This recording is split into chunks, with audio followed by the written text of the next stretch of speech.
আসসালামু আলাইকুম। প্রিয় শিক্ষার্থী বন্ধুরা, ঘরে বসে কারিগরি শিক্ষার আজকের ক্লাসে সবাইকে স্বাগতম।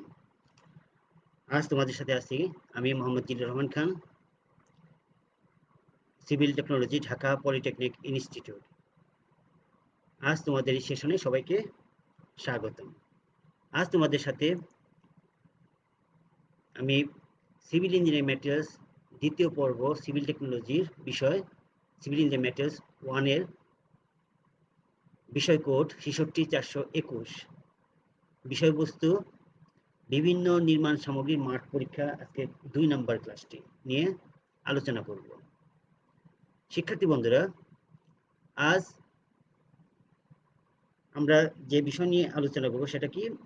Field test of engineering materials. এই বিষয়টি আমরা গত ক্লাসেও একটা সেশন আলোচনা করেছিলাম। সেখানে আমরা দেখেছিলাম যে ইট, সিমেন্ট, বালি এবং কাঠ কিভাবে আমরা ফিল্ড টেস্ট করি। আজ আরো কয়েকটি নতুন বিষয় নিয়ে কথা বলবো। চলো বন্ধুরা, আজকের সেশনে আমরা কি শিখব তা বিষয়টি জানা নেই। আজ আমরা শিখব ভালো টাইলস চেনার কৌশল, ভালো এমএস রড বা বার চেনার কৌশল, ভালো কাঠ চেনার কৌশল এবং ভালো পেইন্ট চেনার কৌশল। তাহলে বিষয় বন্ধুরা, এই 4টি বিষয় আজকে আমরা সুন্দর করে শেখার চেষ্টা করব এবং বোঝার চেষ্টা করব, যা আমাদের ভবিষ্যৎ কর্মজীবনকে আরো সমৃদ্ধ করবে বলে বিশ্বাস করি। চলো বন্ধুরা, প্রথমে আমরা জেনে নেই ভালো টাইলস চেনার কৌশল। তাহলে ভালো টাইলস চেনার কৌশলগুলি কি? 1, আকার আকৃতি। আমরা আকার আকৃতি দেখব যে আকার আকৃতিটা কেমন, সেটা কি ধরনের। দেখো বন্ধুরা, আমরা প্রথমেই যেখানে টাইলস কিনতে যাব সেখানে একটা সমতল সারফেসের উপর 4টে টাইলস পরস্পরকে আমরা এইভাবে সাজাবো। এই যে সাজানোর কৌশল, এখান থেকে আমরা যে বিষয়টি আয়ত্ত করব সেটা কি? এই যে 4টা টাইলস আমরা নির্বাচন করব, এই 4টে টাইলস এমনভাবে সেট করবো যেন এই যে জয়েন্ট, এই জয়েন্টগুলি একই লাইনে থাকে এবং সমানভাবে মিশে যায়। যে টাইলসের এই জয়েন্টগুলি সমানভাবে মিশবে তাকে আমরা বলবো ভালো টাইলস। তাহলে একটা গুণ তার আমরা পাবো। তাহলে বন্ধুরা কি পেলাম আমরা? 4টা টাইলস পরস্পরকে এইভাবে সমকোণে সাজাবো এবং প্রতিটা জয়েন্ট দেখার চেষ্টা করব যে এটা ঠিক আছে কিনা। যদি আমার ঠিক থাকে তখন আমরা বলবো যে এই টাইলসটি ভালো বা এই টাইলসটি মন্দ। তাহলে বন্ধুরা, এই পর্যায়ে আমরা আসি আরো কিছু বিষয়, যে এই যে টাইলস আমরা কি করব, আমরা তো দেখলাম কর্নারগুলি যে তার সারফেসগুলি ঠিক আছে কিনা। যদি সারফেস ঠিক থাকে তাহলে আমি দেখতেছি 1। 2 নম্বর আমি দেখব কি, যে টাইলসের সারফেস, এই যে সারফেসটা আমার ঠিক আছে কিনা। তাহলে এই সারফেসটা আমি কিভাবে দেখব? পরস্পর দুটি টাইলসকে আমরা কি করব, মুখোমুখি ভাবে একটার উপর আরেকটা সেট করব, একটার উপর আরেকটা সেট করব। কিভাবে? পরস্পর মুখোমুখি ভাবে উপরে একটা টাইলসের উপরে জাস্ট আরেকটা টাইলস মুখোমুখি ভাবে সেট করব। সেট করার পরে আমরা কি করব, এটাকে ঘোরানোর চেষ্টা করব। এই যে এইভাবে ঘোরাবো, যদি দেখি যে এই টাইলস, উপরের টাইলসটি সহজে ঘুরে যাচ্ছে, তাহলে আমরা বুঝবো যে এই টাইলসের সারফেসটা যথাযথ আকারে নাই, আপ ডাউন আছে। কারণ আপ ডাউন যদি থাকে তাহলে সারফেস এরিয়াটা কম পাবে এবং সহজে ঘুরে যাবে, এখানে কোনো ফ্রিকশন কাজ করবে না। যদি আমার টাইলসটা সমতল হতো তাহলে সব জায়গায় একটা ফ্রিকশন কাজ করতো, সেক্ষেত্রে আমার সহজে ঘুরতো না। তাহলে বন্ধুরা, আমরা এখান থেকে সিদ্ধান্ত নিতে পারি কি, যে আমার এই টাইলসটি আপ এন্ড ডাউন আছে, সমতল, এই পৃষ্ঠটা সমতল নাই। বিষয়টা কি বুঝতে পারছো বন্ধুরা? আমরা এই দুটো বিষয় খুবই গুরুত্বপূর্ণ বিষয়, যা আমাদের টাইলসটাকে অনেক সুন্দর করে এবং সমৃদ্ধ করে রাখতে পারে। তাহলে বন্ধুরা, আমরা এই দুটি বিষয় খুবই মনোযোগ সহকারে দেখার চেষ্টা করব। 2, এর কি বিষয়? নিখুঁততা। নিখুঁততা মানে কি আসলে? আমি চাই যে আমার টাইলসটি কর্নারগুলি নিখুঁত থাকুক। দেখো বন্ধুরা, আমরা অনেক সময় বিভিন্ন টাইলস যখন লাগাইতে যাই, তখন খালি চোখে এই যে কর্নার বা সাইড দিয়ে একটু ভাঙা থাকে, যেটা বোঝা যায় না। বাট ম্যাগনিফাইং গ্লাসে যদি আমি দেখতে চাই, তাহলে তখন কিন্তু এই বিষয়টি পরিষ্কারভাবে বোঝা যায়। তাহলে বুঝবো যে আমার যে টাইলস, তার এজগুলি যেন কোনোভাবেই ভাঙা না থাকে, খুঁতযুক্ত না থাকে। তাহলে কি থাকবে? নিখুঁত হতে হবে। এবং টাইলসের গায়ে যেন কোনো স্পট না থাকে। এই বিষয়গুলি তুমি খেয়াল রাখবা। ৩, আমরা দেখব ভালো পুরানো। ভালো পুরানোটা আসলে বলতে কি বুঝি? দেখো বন্ধুরা, আমরা অনেক ধরনের টাইলস ইউজ করি, যেটা আমরা যে টাইলসটা যে পোর্সলিন টাইলস বা সিরামিক টাইলস হিসেবে ব্যবহার করি, তার এক পাশে থাকে কি সিরামিকের প্রলেপ, আরেক দিকে থাকে মাটি। নিচের যে পৃষ্ঠ, সেখানে মাটি থাকে। এই মাটি পুড়িয়ে আমরা টাইলসটাকে উপরে কোটিং দেই। দেখো বন্ধুরা, এই যে দুইটি টাইলসের পিছনের সারফেসটা খেয়াল করো। এর একটা সারফেস, আবার এটা একটা সারফেস। তোমাকে যদি বলি যে কোন সারফেসটা বেশি পুরানো, তুমি কিন্তু সহজেই বুঝতে পারবে যে এইটা বেশি পুরানো। তাহলে বন্ধুরা, যে টাইলস যত বেশি পুরানো, তার কি হবে? যে সেটা তত মজবুত হবে, পানি শোষণ করবে কম, এবং ডিউরেবল হবে, স্থায়িত্বতা বাড়বে। তাহলে আমার কি দরকার? যে পিছনে যে মাটিটা আছে, সেই মাটি যেন সঠিকভাবে পুরানো হয়, ভালোভাবে পুরানো হয়। যদি পুরানো হয়, তাহলে এর একটা শক্ত স্তর আমরা পাবো। তাই বন্ধুরা, আশা করি এখান থেকে বুঝতে পারছো নিখুঁততা বা এই পুরানো। ৪, আমি দেখবো কি বর্ণের সাম্যতা। অর্থাৎ আমি যখন একটা টাইলস দেখবো, একটা প্যাকেটে অনেকগুলি টাইলস থাকে, দেখা যায় 4টা থেকে 24টা পর্যন্ত টাইলস থাকে এক একটা প্যাকেটে। এই যে 4টা থেকে 24টা টাইলস আমরা কিনি বা আনি, দেখা যায় একটা প্যাকেট খুললে, বিশেষ করে এটা ওয়াল টাইলসে বেশি দেখা যায়, ফ্লোর টাইলসে কিছু কিছু ক্ষেত্রে দেখা যায়, বিশেষ করে এটা সিরামিক টাইলসে খুব বেশি চোখে পড়ে। তোমরা যখন একটা প্যাকেট খুলবা, খোলার পরে অনেকগুলি টাইলস পরস্পরকে সাজাও, একটার পর একটা সাজিয়ে রাখো, এবং উপরে সারফেসটা দেখার চেষ্টা করো। যদি দেখো যে একই বর্ণের সবগুলি দেখা যাচ্ছে, তাহলে তুমি কি বুঝবা? যে এই টাইলসটা ভালো। আর যদি দেখা যায় যে একই বর্ণ না, কিছু কিছু স্পট আছে, তাহলে আমরা এটা ভালো টাইলস না। তাহলে অবশ্যই তোমরা বিষয়টি বুঝতে পারছো। পাশাপাশি আমরা কিন্তু যখন যাই, এই দোকানে যাই, দেখা যায় এইভাবে অনেক ধরনের টাইলস সাজানো থাকে। তাহলে কি দেখবো? যে প্রতিটা টাইলসের প্রতিটা বর্ণ যেন একটা সমসত্ব মিশ্রণ থাকে। এই বিষয়গুলি তুমি অবশ্যই খেয়াল করবে। যদি আমরা এই বিষয়গুলি খেয়াল রাখি, তাহলে কিন্তু আমি ভালো টাইলস নির্বাচন করতে পারবো এবং কিনতে পারবো। পাশাপাশি আমি আরো কিছু বিষয় উল্লেখ করি। ১, মজবুত। এই টাইলসটা মজবুত কিনা, সেটা আমি কিভাবে দেখতে পারি? একটা টাইলস কোনো একটা সাপোর্টের উপর স্থাপন করে উপরে একটু লোড দেওয়ার চেষ্টা করি। যদি দেখা যায় সহজে ভেঙে যায়, তাহলে বুঝবো এটা দুর্বল টাইলস। আর যদি না ভাঙে, তাহলে বলবো এটা একটা শক্ত টাইলস, মজবুত। কারণ আমাদের এই টাইলসটির উপরে আমরা ফার্নিচার মুভমেন্ট করবে, আমরা মানুষ মুভমেন্ট করব। তাহলে এই টাইলস যদি আমাদের সেট অবস্থায় না থাকতে পারে বা শক্তভাবে না রাখতে পারে, তাহলে তো ওই টাইলস ব্যবহার করা আর না করা একই কথা। তাহলে বন্ধুরা, এই পর্যায়ে আমরা আরেকটা দেখব। সেটা কি? কণার দৃঢ়তা। দেখো, এটা কিন্তু খুবই গুরুত্বপূর্ণ একটি বিষয়, কণার দৃঢ়বদ্ধতা।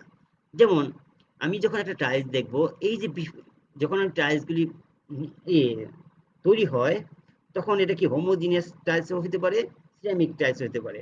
বিশেষ করে হোমোজিনিয়াস টাইলসের যে কোনা দানাগুলি থাকে, এই দানা যেন একটি দৃঢ়বদ্ধভাবে বন্ধন হিসেবে থাকে, বাইন্ডিংসটা যেন খুব বন্ধনী হয়, এবং এর দানাগুলি যেন মসৃণ এবং সমসত্ব বর্ণের হয়। এই বিষয়গুলি আমি খুবই কম্প্যাক্টেড থাকে। কম্প্যাক্টেড যদি বেশি থাকে, তার স্থায়িত্বতা বেশি এবং ডিউরেবিলিটি তার অনেক বেশি। তাহলে এর কি দানার গঠনটা অবশ্যই যেন খুব সমৃদ্ধ আকারের হয়। পাশাপাশি আমরা পিছনের যে এটা সারফেসটা দেখব, সেখানেও দেখব যে দেখো পোড়ামাটির পিছনের পৃষ্ঠ এবং হোমোজিনিয়াসের পিছনের পৃষ্ঠ কিন্তু একরকম না, কারণ এটা টোটালি একটা টাইলস। আমরা যখন সিরামিক করি এটাকে উপরে একটা কোটিং করি, নিচে মাটি দেই। আর যখন হোমোজিনিয়াস করি তখন কি উপরে দানার একটা প্রলেপ থাকে এবং টোটালটাই একটা প্রলেপ, এবং উপরেটা থাকে মসৃণ এবং পিছনে থাকে অমসৃণ। এই যে দানাটা খুবই গঠনশৈলী হবে এবং খুব কম্প্যাক্টেড হবে। এটা কিন্তু দেখে বোঝা যাবে যে একটা কম্প্যাক্টেড। তোমরা যদি আগের টাইলস আর এটা একটু মিলিয়ে দেখো তাহলে বুঝতে পারবা যে এটা কতটা কম্প্যাক্টেড। এই বিষয়গুলি কিন্তু আমরা অবশ্যই বিবেচনা করব। এই পর্যায়ে আমরা আসি ভালো এমএস রড নির্বাচন করার কৌশল। আমরা টাইলস সম্বন্ধে জানলাম, আশা করি তোমরা টাইলসের বিষয়গুলি বুঝতে পারছো। এই পর্যায়ে আমরা এমএস রড, আমরা অনেক সময় এটাকে রিবার বলি, রড বলি, এমএস বার বলি, তারপরে সোজা রড, বাঁকা রড, ডিফর্ম রড, অনেক নামে আমরা নামকরণ করে থাকি।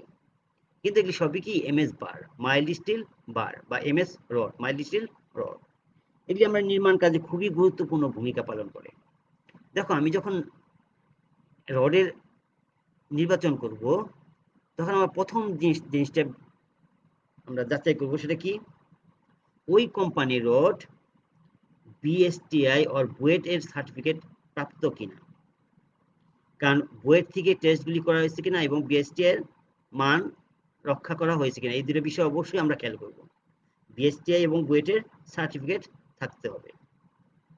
2, একটা রডকে আমরা যখন বেন্ড করব, দেখো আমরা এই যেখানে একটা চিত্রের মাধ্যমে দেখানোর চেষ্টা করছি, একটা বেন্ড করতেছি। এই বেন্ডটা কত হবে, এই যে কোণটা, এই কোণটা হবে 90 ডিগ্রি থেকে 135 ডিগ্রি কোণে সহজেই বাঁকানো যাবে। যদি সহজে বাঁকানো যায় তখন আমরা বলবো এটা ভালো রড, কারণ অনেক রড এইভাবে বাঁকানো যায় না।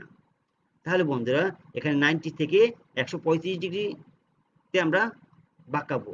যদি দেখা যায় সহজে পেকে যায় তাহলে আমরা বলবো ভালো রড। এরপরে যে আমরা আরো কিছু দেখি, এই যে বাঁকাইলাম, বাঁকানোর পরে এটাকে আবার সোজা করি। যদি সোজা করার পর কোনো ক্রাক না দেখা যায়, দেখো আমরা যখন সোজা করতেছি দেখা যায় এই যে যেখানে বাঁকানো ছিল এই জায়গাটা একটু পাতলা পাতলা হেয়ার ক্রাকের মতো সৃষ্টি হয় বা ফাটলের সৃষ্টি হয়। যদি ফাটলের সৃষ্টি হয় তাহলে বুঝবো এটা ভালো রড না। আর যদি ফাটল না দেখা দেয় তাহলে আমরা বলবো এটা ভালো রড। তাহলে শিক্ষার্থী বন্ধুরা এখানে কি ক্লিয়ার তোমরা? আমি আবারও বলতেছি, আমরা কি করলাম, আগে যে রডটাকে আমরা বাঁকাইলাম 90 ডিগ্রি বা 135 ডিগ্রিতে বাঁকালাম, সেই রডটাকে আমরা আবার সোজা করব। যখন আমি সোজা করতে যাব বা পুনরায় বাঁকা করতে যাব তখন যদি দেখা যায় যে এর যে বেন্ড যেখানে হয়েছিল সেখানে যদি ফাটল দেখা দেয় তাহলে এই রডটা ভালো না। আর যদি ফাটল না দেখা দেয় তাহলে বলবো এটা ভালো রড। তাহলে শিক্ষার্থী বন্ধুরা বিষয়টি আশা করি তোমরা অনেকটাই ক্লিয়ার। এ পর্যায়ে আমরা আরো কিছু বিষয় খেয়াল করি। ভালো রডে সহজে মরিচা ধরে না। দেখো বন্ধুরা আমরা কিন্তু এখন যে বিভিন্নভাবে রড তৈরি করি, আমরা কোটিং দেই, বিভিন্ন পানিতে আমরা রডের কাজ করি। এই বিষয়টা কিন্তু খেয়াল করবা যে ভালো রডের সহজে যেন মরিচা না পড়ে। এই যে মরিচাগুলি দেখা যায়, এই মরিচা কিন্তু খুবই খারাপ একটা বিষয়, কারণ এই মরিচা আমাদের অনেকগুলি বিষয় নষ্ট করে দেয়, রডের গুণাগুণ নষ্ট করে দেয়। তাহলে আমরা কি করব, এই রডের মরিচা যেন না পড়ে, মরিচাযুক্ত রড যদি না হয় সেই রডগুলি আমরা বাছাই করব। তাহলে আমরা যখনই ফ্যাক্টরি থেকে কিনতে যাব বা দোকান থেকে কিনতে যাব আমরা আগে দেখব যে এই রডটা কি মরিচা পড়া আছে কিনা। যদি মরিচা পড়া থাকে তাহলে আমরা এটা গ্রহণ করব না, আর যদি মরিচা পড়া না থাকে তাহলে ওই রডটা আমরা গ্রহণ করব। এবং অল্প দিনেই যে সমস্ত রডগুলি মরিচা পড়ে সেই রডগুলি আমরা আর না কেনার চেষ্টা করব। এটা মরিচা আমরা অবশ্যই একটা দর্শনীয়, কারণ মরিচা কি হয় যে এই যে রডের গায়ের যে বিভিন্ন প্রলেপগুলি আছে বা সাকলাগুলি আছে কিছুদিন পরে ক্ষয় হয়। এই ক্ষয়ের প্রভাবে দেখা যায় এটার যে আকার যা ছিল সে আকার আর থাকতেছে না, কমে যাচ্ছে। এটা কমে যদি যায় তার স্ট্রেংথ বেয়ারিং ক্যাপাসিটি অনেক কম হবে, টেনসাইল বেয়ারিং ক্যাপাসিটি অনেক কম হবে। তাহলে বন্ধুরা আমরা অবশ্যই চেষ্টা করব মরিচা প্রতিরোধী রড ব্যবহার করার জন্য। এরপর যে আমরা আসি রডে, ভালো রডে ফাটল দেখা দিবে না। দেখো আমরা যখন রড কিনতে যাই, আমরা ডিফর্ম রড কিনি বা প্লেন বার কিনি, একটা জিনিস খেয়াল করবা, রডের মাথায় তোমরা অনেকগুলি রডে দেখবা যে এরকম ফাটল আছে, ক্র্যাক আছে বা খাউকা খাউকা আছে, ব্রোকেন মানে ভাঙ্গা। তাহলে এই বিষয়গুলি যদি থাকে তাহলে অবশ্যই সেটা ভালো রড না, কারণ এই রডটা কোনোভাবেই ভালো হতে পারে না। কারণ আমার যদি রডের গায়ে এরকম শেষ মাথায়, বিশেষ করে রডের মাথায় দেখবা যেরকম ফাটলযুক্ত বা ক্র্যাকযুক্ত, তাহলে এই রডটাকে তুমি অ্যাভয়েড করবা। পাশাপাশি রডের গায়ে দেখবা ছোট ছোট ছিদ্র বা এইরকম ক্র্যাক দেখা দেয়। এই যে বন্ধুরা এই বিষয়গুলি কিন্তু অবশ্যই খেয়াল করবা। রডের গায়ে এই ধরনের ক্র্যাক আমরা দেখতে পাই। যদি এই ধরনের কোনো ক্র্যাক আমরা দেখতে পাই বা দাগ দেখতে পাই বা স্পট দেখতে পাই, তাহলে ওই রডটা ভালো রড না। যদি আমরা দেখি যে স্পট মুক্ত রড, তাহলে আমরা বলবো যে এই রডটা ভালো। এখানে আমি কিন্তু পরিষ্কার বোঝানোর চেষ্টা করেছি যে কি কি অবস্থায় আছে, কতটুকু আছে।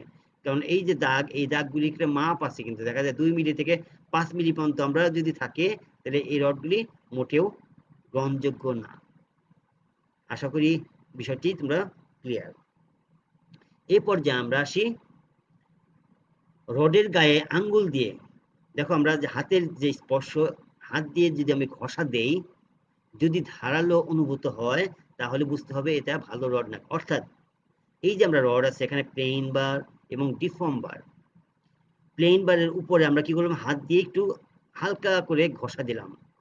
পাশাপাশি এই রডে আমরা ঘষা দেই, যদিও এটা শিরশির, তবুও যদি আমরা হালকা ঘষা দেই তাহলে কিন্তু আমার হাতে তেমন সমস্যা হওয়ার কথা না।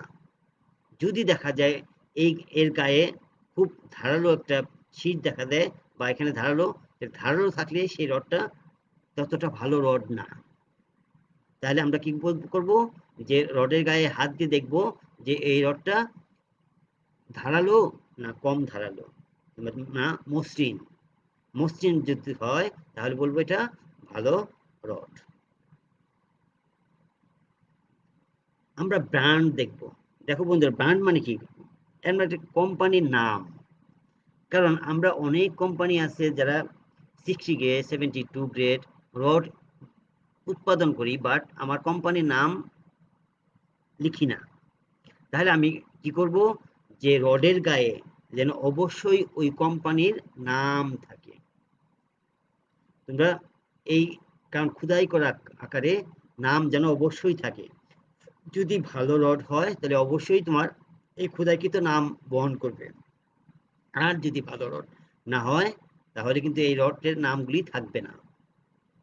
তাহলে আমরা ভালো রড চিনারও কিন্তু এখানে একটা কৌশল আছে। পাশাপাশি কিন্তু আমরা এই যে কত মিলিমিটার ডায়া, সেটাও কিন্তু আমাদের রডের গায়ে লেখা থাকে। আমরা এই ব্যাপারে ব্যাখ্যা করতেছি একটু পরে। যেমন এখানে 8 মিলি রড, এখানে 16 মিলিমিটার রড। এই যে ডায়া, এই ডায়াগুলি যেন যথাযথ থাকে, সঠিকভাবে থাকে, যে রডের ডায়া যেন আমরা সঠিকভাবে পাই। তাহলে কি আমরা ব্র্যান্ড দেখব, যে যে কোম্পানির রড সেই কোম্পানির নাম যেন অবশ্যই খোদাই আকারে থাকে। যেমন এখানে একটা পূর্বাচলের rod, KSRM rod, BSRM rod, Rahim steel, বিভিন্ন স্টিল কিন্তু আমাদের আছে।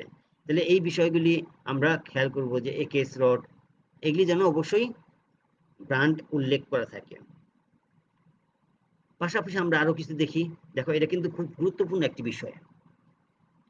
আমরা অনেক রডে দেখি যে কিছু কিছু লেখা থাকে।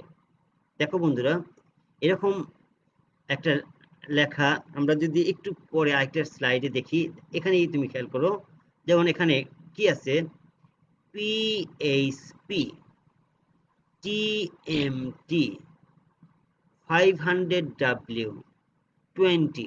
এই দেখো পিএসপি, টিএমটি, 500W, 20, এই যে বিষয়টি আছে, আমরা এখানে আসলে কি ঠিক এখানেও দেখো, আমি একটা রডে এই যে চারটা বিষয়, চারটা বিষয় এখানেও কিন্তু আছে। তাহলে এই বিষয়গুলি আসলে কি?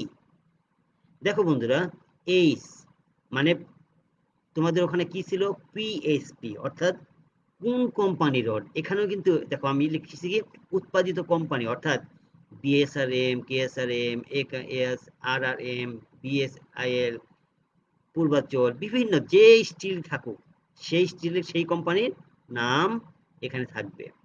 তুমি একটু আগে কিন্তু দেখতে পারলাম যে ওখানে কি ছিল, পিএইচপি। ঠিক এরকম যে কোম্পানি রড সেই কোম্পানির অর্থ এখানে থাকবে। তারপরে এই যে সংখ্যা তোমরা 20 দেখছিলে একটু আগে, এখানে আছে 11, অর্থাৎ এটা কি, রডের ব্যাস। আমরা সাধারণত 3 মিলিমিটার থেকে 57 মিলিমিটার পর্যন্ত রডগুলি আমরা পাই, এই রডগুলি আমরা ব্যবহার করি। তাহলে এই যে রড, এখানে কি থাকবে, কত মিলিমিটার ডায়া, এই রডটার ডায়া কত মিলিমিটার সেটা রডের গায়ে উল্লেখ থাকবে। এই পর্যায়ে আরেকটা বিষয় উল্লেখ থাকবে, সেটা কি, স্টিল। এখানে দেখো ওখানে ছিল কি টিএমটি, অর্থাৎ এই যে স্টিল, এটা কোন ধরনের স্টিল, স্টিলের শ্রেণী বিভাগটা কি, এটা কি কার্বনযুক্ত steel, low alloy steel, stainless steel, rail steel, axial steel ইত্যাদি। যদি যা থাকে ওখানে যেমন টিএমটি ছিল, ঠিক ওরকম এখান থেকে এসএস থাকলে স্টেনলেস স্টিল। তাহলে কি বন্ধুরা, এখানে আমাদের কোন ধরনের স্টিল সেই বিষয়টা মার্ক করা থাকবে। এই পর্যায়ে আমরা একটা বিষয় খেয়াল করব, গ্রেড। গ্রেড বলতে আমরা বুঝবো এই রডের গ্রেড কত, এটা কি 60,000 পিএসআই, 40,000 পিএসআই, না 72,000 পিএসআই। এই যে বিভিন্ন পিএসআই রড আমরা কিনি, তাহলে এখানে কি থাকবে, গ্রেড থাকবে, রডের কত গ্রেডের রড। তাহলে শিক্ষার্থী বন্ধুরা, যখন কোনো একটা ভালো রডে এই বিষয়গুলি, তুমি ভালো রড কিনতে গেলে এই বিষয়গুলি কিন্তু অবশ্যই থাকবে। যদি এগুলি থাকে তাহলে তুমি বুঝবা যে এটা ভালো রড, অন্যথায় এই রডটা আমরা সব কাজে ব্যবহার করব না। তাহলে বন্ধুরা, আশা করি তোমরা এই যে রডের বিষয়গুলি এখানে পরিষ্কার। এই বিষয়টা আমরা অনেকেই শিখি না বা জানার চেষ্টা করি না। আশা করি আজকে তোমরা এই বিষয়টি অবশ্যই বুঝবা এবং জেনে রাখবা, কারণ তোমরা যখন প্র্যাকটিক্যাল ফিল্ডে কাজ করতে যাবা তোমাদের এই বিষয়টা প্রতিনিয়ত প্র্যাকটিস করতে হবে এবং অ্যাপ্লাই করতে হবে। তোমরা যদি এখন থেকেই এই বিষয়টা প্র্যাকটিস করো, আমার বিশ্বাস তোমরা অনেক বেশি আপডেট থাকতে পারবা এবং ভালো কিছু আউটপুট তোমরা দিতে পারবা। এ পর্যায়ে আরেকটা গুরুত্বপূর্ণ বিষয় তোমাদের সাথে শেয়ার করি, সেটা কি, রডের গ্রেড, লোহার গ্রেড। লোহার গ্রেডটা আসলে কি, তোমরা একটু আগে খেয়াল করছো যে আমরা এটাও দেখাইছিলাম যে পিএসপি, টিএমটি, 500W20। এখানে আমি পিএসপি তো কোম্পানির নাম, আর টিএমটি, এই টিএমটি মিনিং কি, 500W মিনিং কি, এই বিষয়টা আমরা একটু তোমাদের ডিসকাস করব। আর এটা তো আমরা বুঝি যে 20 মানে 20 mm ডায়া, এই রডের ডায়া 20 মিলিমিটার। তাহলে বন্ধুরা আমরা কি করব, এবার আমরা দেখব যে টিএমটি এবং 500W বলতে আমরা কি বুঝি। তাহলে বন্ধুরা আমরা একটু খেয়াল করি, 500W, 500W মানে কি বলতে আমরা বুঝায় রেইনফোর্সমেন্টের বারের ইল্ড স্ট্রেংথ 500 মেগাপ্যাসকেল। তার মানে কি 500W বলতে আমরা বুঝবো যে ওই রেইনফোর্সমেন্টের ইল্ড স্ট্রেংথ আলটিমেট স্ট্রেংথ কত, 500 মেগাপ্যাসকেল। অর্থাৎ আমরা 1 মেগাপ্যাসকেল বলতে বুঝি 145 পিএসআই। 1 মেগাপ্যাসকেল বলতে আমরা বুঝি 550 পিএসআই। এখন পিএসআইটা বলতে আমরা কি বুঝি, পিএসআই বলতে পাউন্ড পার স্কোয়ার ইঞ্চি। এই রড কত টেনসাইল শক্তি নিতে পারে, যে প্রতি বর্গ ইঞ্চিতে 145 পাউন্ড নিতে পারে, তাহলে তাকে আমরা বলবো 1 মেগাপ্যাসকেল। তাহলে 500 মেগাপাস্কেল সমান সমান কত? 72,500 পাউন্ড পার বর্গ ইঞ্চি। তাহলে বন্ধুরা এইটা কিন্তু তোমাদের অবশ্যই জানতে হবে। তাহলে আমরা যখনই বুঝবো যে 500 মানে 72.5 গ্রেড, অর্থাৎ 72,500 পাউন্ড পার স্কোয়ার ইঞ্চি বা পিএসআই। আশা করি তোমরা এই বিষয়টা পরিষ্কারভাবে বুঝতে পারছো। আর ডাব্লিউ অর্থ বুঝবো, ডাব্লিউ বলতে বুঝবো এই বারটি ওয়েল্ডেবল, ওয়েল্ডিং করা যায়। সব রডে কিন্তু আমরা ওয়েল্ডিং করতে পারি না, তাহলে এই রডটা কি হবে? ওয়েল্ডিং করা যাবে। যখনই ডাব্লিউ থাকবে ওয়েল্ডেবল। এবং পাশাপাশি আরেকটা বিষয় কি, টিএমটি। টিএমটি মানে কি? TMT means thermo mechanically treated. দেখো, টি মানে থার্মো, এম মেকানিক্যালি, টি ট্রিটেড, থার্মো মেকানিক্যালি ট্রিটেড, যা অতি উচ্চ ক্ষমতা সম্পন্ন একটা রিইনফোর্সমেন্ট। এখানে বেশ কিছু মেকানিক্যাল প্রপার্টিজ জড়িত, যা আমাদের এই রডটাকে ক্ষয় প্রতিরোধে এবং আমাদের বিভিন্ন ওয়েদার ইম্প্যাক্ট থেকে রক্ষা করে। তাহলে বন্ধুরা, আমরা আজকে এই যে লোহার বিষয়গুলি বিস্তারিতভাবে বোঝার চেষ্টা করলাম। চলো বন্ধুরা, এবার আমরা একটু দেখি ভালো গ্লাস নির্বাচন করার কৌশল। ভালো গ্লাস নির্বাচন করার কৌশল হচ্ছে কি, আমরা যখন গ্লাস কিনতে যাব তখন আমরা কি দেখব, যে এই গ্লাসটা কতটা স্বচ্ছ, স্বচ্ছ গ্লাস কিনা। যদি স্বচ্ছতা থাকে, আমি যদি অস্বচ্ছ কিনি সেটাও কিন্তু অস্বচ্ছর মধ্যেও যেন প্রতিটাই একই ধরনের থাকে, সমসত্ব থাকে। এবং পাশাপাশি আমরা একটা জিনিস দেখি যে গেজ দিয়ে বা আউটসাইড ক্যালিপার দিয়ে দেখব যে এর স্লাইড ক্যালিপার দিয়ে আমরা দেখি যে এর পুরুত্ব। দেখো বন্ধুরা, আমরা অনেক সময় দেখি গ্লাসের পুরুত্ব বাহিরের দিকে একরকম থাকে, ভিতরের দিকে কম বেশি থাকে। তাহলে বন্ধুরা, আমরা বাইরে তো আমরা স্লাইড ক্যালিপার্স দিয়ে মাপতে পারবো, আর ভিতরটা মাপতে পারবো কি দিয়ে? আউটসাইডের ক্যালিপার্স দিয়ে। তাহলে আউটসাইড ক্যালিপার্স দিয়ে আমরা দেখব যে এর থিকনেসটা সব জায়গায় ঠিক আছে কিনা। কারণ আমি অনেক গ্লাস দেখেছি যা বাইরে 3 মিলি, ভিতরে 3.5 মিলি, 2.5 মিলি, আবার 5 মিলি, 4.5 মিলি, 4.5 মিলি। তাহলে এই বিষয়গুলি কিন্তু খুবই অড একটা বিষয়। আমরা এটা অবশ্যই যাচাই করব যে থিকনেসটা মাপবো। যেমন আমার এই ভিতরের থিকনেসটা, অনেক সময় ভিতরের সারফেসটা একটু দেখা যায় একটু শেপ, মানে ঢালু থাকে, বাইরেরটা একটু উঁচু থাকে, ভিতরটা একটু ঢালু থাকে। দেখো বন্ধুরা, এই বিষয়টা আমরা খেয়াল করব। তাহলে আমরা কি দেখলাম? এক, স্বচ্ছতা দেখলাম এবং পুরুত্ব দেখলাম, যে ইকুয়াল পুরুত্ব আছে কিনা। এরপর আমরা দেখব কালার। যে গ্লাসটা কিনবো ওই গ্লাসের কালার একই কিনা, সব জায়গায় একই কিনা। খুঁতহীনতা। দেখো বন্ধুরা, আমরা যখন গ্লাস কিনতে যাই এই ধরনের অনেক স্পট দেখা দেয়, এই ধরনের অনেকগুলি স্পট থাকে, এই স্পটগুলি যেন না থাকে। তারপরে ফাটল মুক্ত দেখা যায়, অনেক সময় এরকম হালকা ক্রাক থাকে বা হরিজেন্টাল হালকা ক্রাক থাকে, এই ক্রাক যেন না থাকে। দেখো বন্ধুরা, এই যে খুঁত, বিভিন্ন খুঁত, এখানে কিন্তু আমি পরিষ্কারভাবে দেখানোর চেষ্টা করেছি বিভিন্ন কালারের সমসত্বতা আছে কিনা, খুঁত আছে কিনা, ফাটল আছে, এই বিষয়গুলি অবশ্যই যেন মুক্ত থাকে। কালার যেন সমসত্ব হয়, খুঁতহীনতা থাকে এবং ফাটল মুক্ত থাকে। তাহলে বন্ধুরা, এই বিষয়গুলি আমরা কখন নির্বাচন করব? যখন গ্লাস কিনতে যাব। গ্লাস কেনার সময় অবশ্যই আমরা বিষয়টি বিবেচনা করব। তাহলে বন্ধুরা, এ পর্যায়ে আমরা আসি ভালো পেইন্ট নির্বাচন করার কৌশল। যখন আমরা ভালো পেইন্ট নির্বাচন করতে যাব তখন আমাকে, দেখো রং, রং কি একটা ফিনিশিং আইটেম। দেখো বন্ধুরা, এই রঙের উপরে আমার অনেক কিছু বিষয় ডিপেন্ড করে। আমি যে ঘরে থাকবো সেটার সৌন্দর্য কার উপরে ডিপেন্ড করে? রঙের উপরে। ভালো যদি রং হয়, ভালো যদি পেইন্ট হয়, তাহলে কি ভালো ফুটবে। আর যদি ভালো রং না হয় তাহলে কিন্তু এটা ফুটবে না, সুন্দর লাগবে না, সৌন্দর্যটা নষ্ট হয়ে যাবে। তাহলে আমার ভালো পেইন্টের কিছু বিষয় আমি খেয়াল করব। এক, যখন আমি পেইন্টটা কিনবো, পেইন্টের ভিতরে দেখব যে আমার যে কারণ পেইন্টটা তো আমাদের বেশিরভাগ পেইন্ট আমরা কিনি কি রেডিমেড পেইন্ট।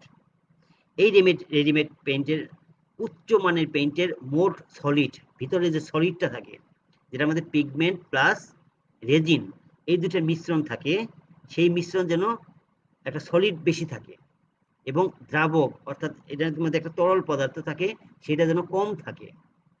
কারণ অনেক সময় দেখা যায় তুমি যদি একটা কৌটা খুলো, কৌটার মধ্যে যদি একটু ঝাঁকি দাও তাহলে বুঝতে পারবো ভিতরে এর পানির পরিমাণ কতটুক এবং সলিডের পরিমাণ কতটুক। এখানে কিন্তু একটা ঝাঁকির মাধ্যমে বোঝা যায় এবং যখন খুলবে তখন কিন্তু এটা আরো স্পষ্টভাবে বোঝা যায় যে এর সলিড কত এবং দ্রাবকটা কতটুকু আছে। যদি কম থাকে তাহলে এটা বলবো ভালো, এবং সলিড পদার্থ যদি বেশি থাকে তাহলে আমি বলবো এটা ভালো। দুই দেখবো এই যে কালার মিশ্রণ যখন করব এর একটা সমসত্ব কালার, রঙের যেন সাম্যতা থাকে। যে আমি বিশেষ করে ডিপ কালার যখন করতে যাই, ডিপ কালারটা অনেক সময় লাইট এবং ডিপ হয়ে যায়, বিভিন্ন জায়গায় দেখা যায় সমসত্ব মিশ্রণ হয় না। এই মিশ্রণ আমরা অনেক সময় ধরে মিশ্রণ করার পরেও মিশ্রণটা হয় না, তার মানে কি আমার যদি সমসত্ব মিশ্রণ বা সমসত্ব কালার না থাকে তাহলে মিশ্রণ ভালো হবে না। উৎপাদনের তারিখ উল্লেখ থাকবে, কারণ আমি ম্যানুফ্যাকচারিং কবে হয়েছিল এটা অবশ্যই যেন উল্লেখ থাকে, কারণ উৎপাদনের তারিখ থেকে এর একটা নির্দিষ্ট মেয়াদ আছে, যে মেয়াদে এটা নষ্ট হয়ে যায়, যেহেতু এটা কেমিক্যাল মিশ্রণ থাকে, কেমিক্যালের একটা প্রভাব থাকে। ভালো মানের প্যাকিং, দেখো এয়ার টাইট থাকতে হবে। যদি এয়ার টাইট না থাকে, কোনো বাতাস ভিতরে যেতে পারে, তাহলে কিন্তু এই সলিডটাকে আরো সলিড শক্ত করে দেয়, যা এই পেন্টের গুণাগুণ নষ্ট করে দেয়। এই বিষয়গুলি অবশ্যই আমরা খেয়াল রাখবো, যেন ভালো প্যাকিং থাকে, উৎপাদনের তারিখ উল্লেখ থাকে এবং সলিডের পরিমাণ বেশি থাকে এবং রঙের সাম্যতা থাকে। এই বিষয়গুলি অবশ্যই থাকবে। তাহলে বন্ধুরা, আজ আমরা এই ক্লাসে আমরা কি শিখলাম একটু দেখি। আজকের এই সেশনে আমরা শিখলাম ভালো টাইলস চেনার কৌশল। শিক্ষার্থী বন্ধুরা, আশা করি বিষয়গুলি তোমরা ক্লিয়ার। আমরা কি কি বিষয়গুলি দেখেছিলাম, যে এর পার্শ্ব সাইডগুলি, যে সাইডগুলি মসৃণ আছে কিনা, জয়েন্টগুলি একই আছে কিনা, টপ সারফেসটা ঠিক আছে কিনা, এই যে বিষয়গুলি আমরা বিবেচনা করি, এটা অবশ্যই তোমরা মনে রাখবা। এমএস রডের অনেকগুলি বিষয় আমি উল্লেখ করেছি, তোমরা এটাই বারবার প্র্যাকটিস করবা এবং বোঝার চেষ্টা করবা। তোমরা যখন কোনো প্রজেক্টে যাবা তখন এটা অবশ্যই খেয়াল করবা, এবং এখন স্টুডেন্ট অবস্থায় বিভিন্ন জায়গায় যাবা, যে গিয়ে গিয়ে দেখার চেষ্টা করবা যে রডের গায়ে কি কি লেখা আছে, এই লেখাগুলি কি এবং কেন লিখলাম, আজকের এই সাথে মিলাবা। কাজ, তোমার বাসায় যে গ্লাস আছে সেই গ্লাস মানে জানালার গ্লাস, সেখানেও তুমি খেয়াল করো যে এটার মধ্যে কি কি ত্রুটি আছে। এখন থেকেই তুমি এটা প্র্যাকটিস করো, তাহলে কি ভবিষ্যতে তুমি অনেক ভালো কিছু করতে পারবে। ভালো পেইন্ট চেনার কৌশল, এই বিষয়টা অবশ্যই তোমরা মনে রাখবা। দেখো আজকে যে চারটা বিষয় তোমাদের বললাম, এটা বারবার প্র্যাকটিস করবা এবং আরো ক্লিয়ার করার চেষ্টা করবা এবং বারবার দেখার চেষ্টা করবা। তাহলে বন্ধুরা, এই পর্যায়ে তোমাদের জন্য কি বাড়ির কাজটা কি, ভালো টাইলস চেনার কৌশল বর্ণনা করো, ভালো এমএস রড চেনার কৌশল বর্ণনা করো এবং রডের গ্রেড ব্যাখ্যা করো। এই কাজটি তোমরা সুন্দর করে তোমাদের সেশনাল খাতায় তুলে রাখবা, যখন ক্লাস শুরু হবে তোমার শ্রেণী শিক্ষকের কাছে জমা দিবা। এই বিষয়ের উপর তোমার একটি ধারাবাহিক মূল্যায়নের মার্ক আছে। আশা করি তোমরা এই বিষয়গুলি অত্যন্ত মনোযোগ সহকারে এই কাজগুলি করবা, কারণ লাইফটা তোমার। তুমি যদি এই বিষয়গুলি খুঁটিনাটি জানো, তুমি সবাইকে সাজেশন দিতে পারবা এবং ভালো কনসালটেন্ট হিসেবে নিজেকে আত্মপ্রকাশ করতে পারবা। আশা করি এগুলি বারবার প্র্যাকটিস করবা এবং ইন্টারনেটের সাহায্য নিয়ে এই কাজগুলি করবা। তাহলে বন্ধুরা, গত দুই এই যে আজকের ক্লাস এবং গত ক্লাসে যে ফিল্ড টেস্ট আমরা করালাম, এগুলি অবশ্যই অবশ্যই অবশ্যই তোমরা ভালোভাবে প্র্যাকটিস করবা এবং বারবার দেখার চেষ্টা করবা, কারণ স্কিল পোর্টালে এগুলি কিন্তু সংরক্ষণ করা আছে, সব সময় এটি দেখতে পারবা। তাহলে বন্ধুরা, তোমরা সবাই ভালো থাকো, সুস্থ থাকো, সবাইকে ধন্যবাদ। আল্লাহ হাফেজ।